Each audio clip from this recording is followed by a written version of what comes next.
Sino po naniniwala isang araw, alaala na lang ang payo ng mga magulang mo sa'yo?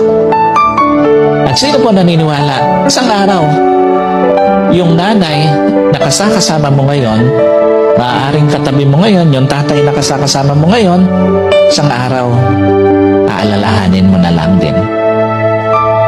Hindi kayo forever na magkasama. Kaya nga lahat ng magulang hanggat kasama pa yung anak, gagawin ng lahat. Ipapayo lahat ng mabuti, paaalalahanan ng anak kasi alam niya isang araw, iiwan niya yung kanyang mga anak.